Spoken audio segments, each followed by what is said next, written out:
আজি আমি গোটেইখিনি সকলোখিনি ইয়াত একত্ৰিত হোৱাৰ বাবে গোটেই নাজিৰা শ্মশানঘাট কমিটি, জ্যেষ্ঠ নাগৰিকসকল আৰু মোৰ কাষতে থকা সভাপতি পৰেশ চন্দ্ৰ গোস্বামী আৰু কাষত থকা সম্পাদক গণেশ হাজৰিকা, তেওঁলোকৰ সকলোৰে উদ্যোগত আজি এই শ্মশানঘাটত নাজিৰা কেন্দ্ৰীয় শ্মশানঘাটৰ যিখন নামফলক আৰু তোৰণখন এইটো পৰেশ চন্দ্ৰ গোস্বামী দেৱৰ বদান্যতাত এখন আজি উদ্বোধন কৰা হ'ল। এই কমিটিখনে যোৱা ১.৫ বছৰ ধৰি শোচনীয় অৱস্থাত থকা এখন নাজিৰা কেন্দ্ৰীয় শ্মশানঘাটখনক এখন উন্নত ৰূপৰ বৰ্তমান অৱস্থালৈ আহিলে, য'ত আমি ৩ ফুটমান দ আছিলে, পথাৰ হাবি জংঘল গজি আছিলে। ইয়াত মানে আৰ্থৱৰ্ক ফিল আপ হৈ যোৱাৰ পাছত আমি যিখন আমাৰ একমাত্ৰ চিতা আছিলে আজি ৪০-৫০ বছৰ ধৰি, সেই চিতাখনৰ কাৰণে আমি কিছুমান অসুবিধা পাইছিলোঁ। আৰু এটা যদি কেনেবাকৈ দাহ কৰিবলৈ ডেড বডি এটা যদি আহি যায়, তেতিয়া আমাৰ মানে অসুবিধা হয় কি ৰৈ থাকিব লগা হয় ১ ঘণ্টা ১.৫ ঘণ্টা।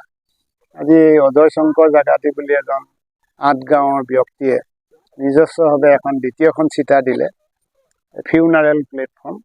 তাৰ ফলত আমাৰ ৪০-৫০ বছৰ ধৰি নাজিৰাবাসী, নাজিৰাতো প্ৰায় ৪০,০০০ মানুহ আছে নাজিৰা টাউনখনতে, বিভিন্ন আমাৰ বেংগলী সমাজ, মাৰোৱাৰী সমাজ, বিহাৰী সমাজ, অসমীয়া সমাজ আৰু ওচৰৰ গাঁও ভূঞিৰ পৰা ইয়াত যেতিয়া এনেকুৱা ঘটনাও হৈছে, ইয়াত 5টা ডেড বডি একেদিনাই একে সময়তে আহিছে, তেনেকুৱা ঘটনাও এখন শ্মশানত হৈছে। সেইকাৰণে দ্বিতীয়খন চিতা দিয়াৰ কাৰণে আমি যথেষ্ট আনন্দিত হৈছোঁ। আৰু যিজনে দিছে অজয় শংকৰ জাগাতি ৮ গাঁও গুৱাহাটী, তেখেতক আমি আন্তৰিক ধন্যবাদ জ্ঞাপন কৰিছোঁ। বৰ্তমানৰ চিতাখনো অলপ শোচনীয় অৱস্থাত আছিলে। জিন্দা সিং বুলি এজন আছিলে, তেওঁৰ পুত্ৰ বিটু সিঙে মানে ইয়াত এই চিতাখন মানে ৰিপেয়াৰিং ধুনীয়াকৈ কৰি দিলে।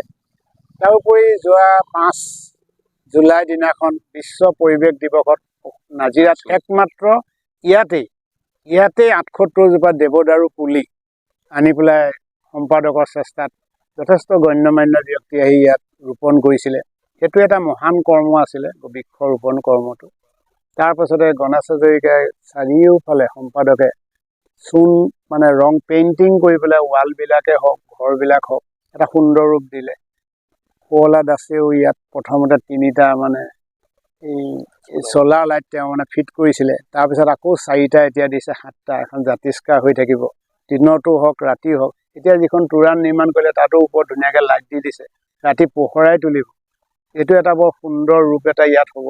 আৰু বহু দিনৰ পৰা আমাৰ এটা অসুবিধা হৈ আছিলে, আমি যথেষ্ট AACBলৈ গৈ পেলাই কৈছিলোঁ যে আমাৰ যিবোৰ ইলেক্ট্ৰিকেল ৱায়াৰ তাঁৰবোৰ অপোন হৈ আছে, তাতে বাঁহবিলাক পৰি থাকে।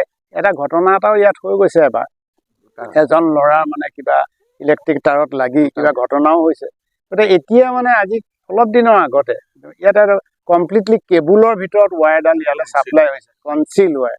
গতিকে এইটো দিয়াৰ কাৰণে মানে সেইটো এটা বৰ ভাল কাম হ'ল। কাৰণ এই আমাৰ সেইখিনি আমাৰ কমিটিখনেও যথেষ্ট চেষ্টা দি আছে।